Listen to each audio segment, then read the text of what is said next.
Hello and welcome to PMI's Uncommon Sense podcast, tools to improve your work forever. I'm Susanna Clark, Managing Partner with PMI, the performance improvement consulting and training firm. Our Uncommon Sense podcast is a 15-minute conversation with our expert consultants.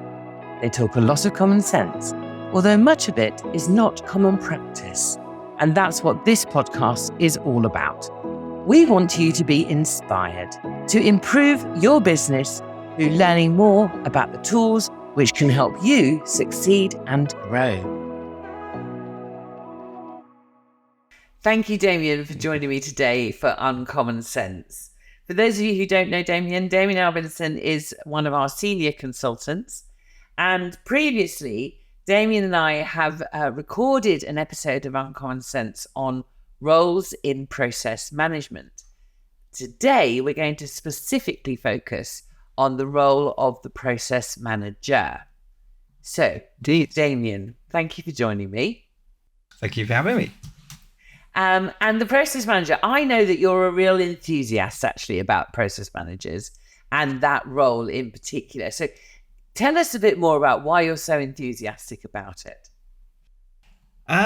So I've been a manager myself in the past, several different roles of management.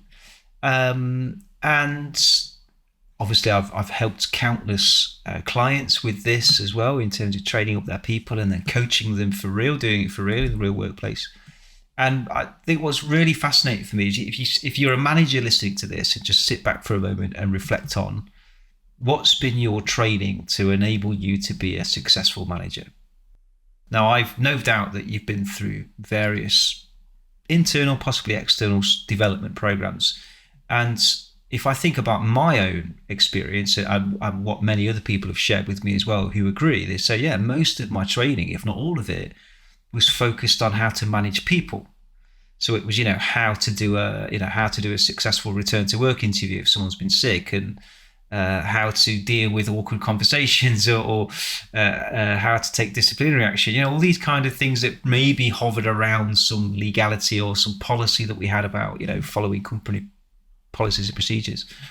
But when we talk about process management, not to just be confused with just everyday management, it is just that. It's how should you manage a process? What would be the most effective and efficient way to do it?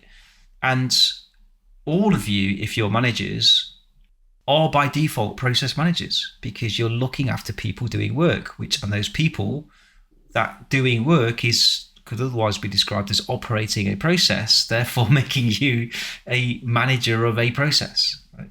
So there's an awful lot to learn, I think. And what I usually find is that when you look at all of the attributes of a process manager, it's not like people are not doing anything. They're always doing something. Parts of it they're doing very well, other parts of it they've never even thought about, other parts of it they've never even heard about. So I thought, let's talk about it. Let's share our view on this and see what people think. Okay, great. So if I'm a process manager, what should I be paying attention to? So it depends where you are let's call it in the evolution of your process. The starting place for process managers is to work on standardization.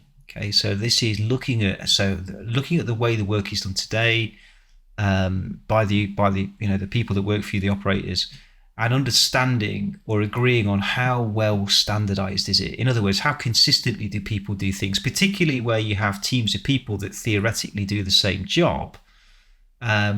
The chances are that they all do it the same way is probably very unlikely if you haven't already been working on that.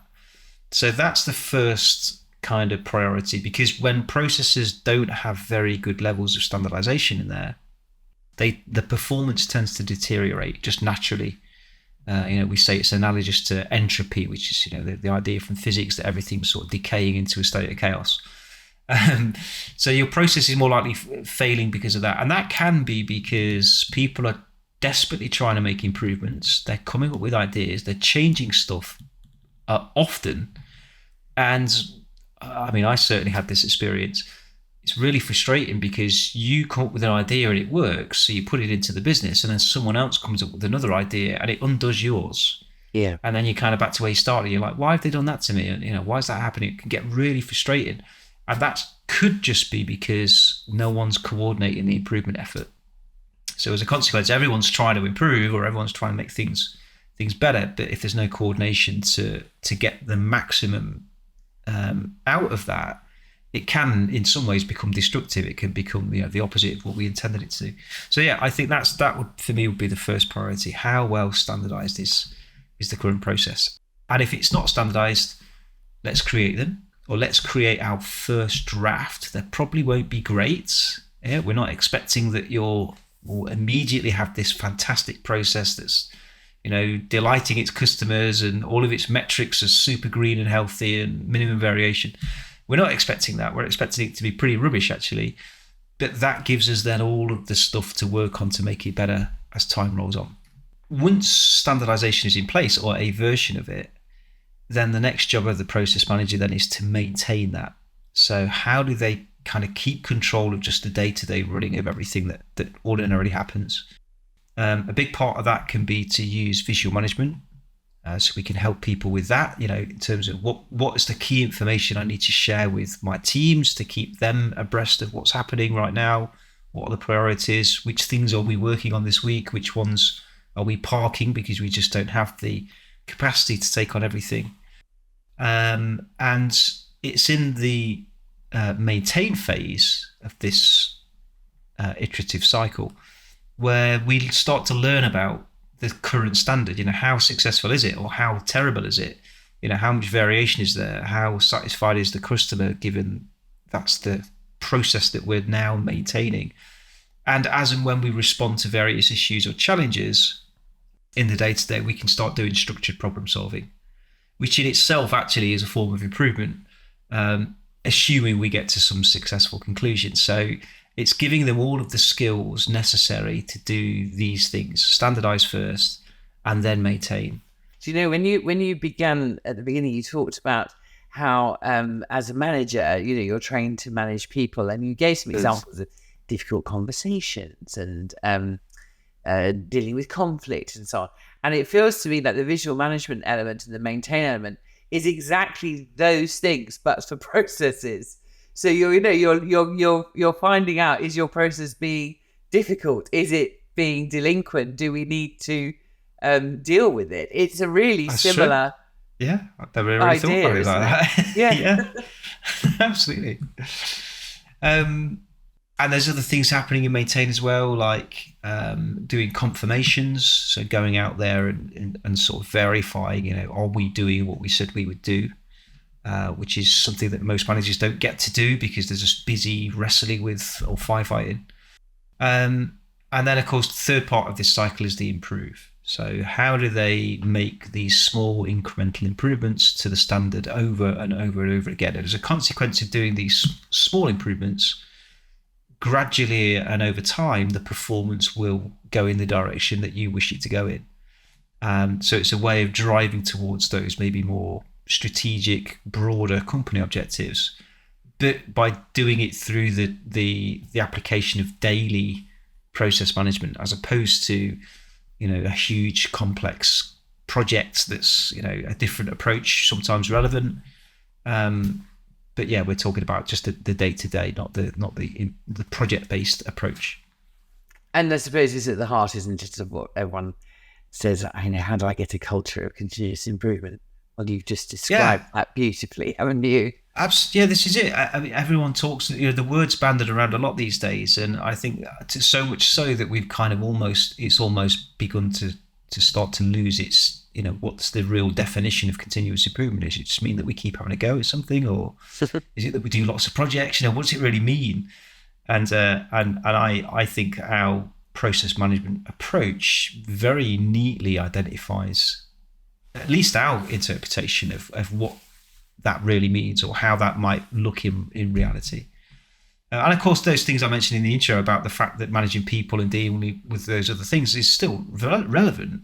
Sure. But it's just they are enablers in the pursuit of running a good process. Yes. Because if your process is performing well, then there's a high chance that your people are working well too. Yeah, there's so many things that come with it. I could talk at length, but I won't. Okay, Damion, thank you very much for that insight. And thank you for sharing your enthusiasm about the role of the process manager. Really appreciate it. Sure. Thank you very much. Thank you so much for joining us. You can find more episodes of our Uncommon Sense Tools to Improve Your Work Forever in our Knowledge Hub on our website, or, of course, your favourite podcast platform. And do subscribe so you never miss an episode. Don't forget to check out the show notes for this episode, where you'll find links to more content on this topic, which includes webinar recordings, toolbox guides, blogs, and infographics, and our training page. You can always drop us a line on team@pmi.co.uk and arrange a time to have a call to talk about how these tools can help you in your organisation. We'd really love to hear from you.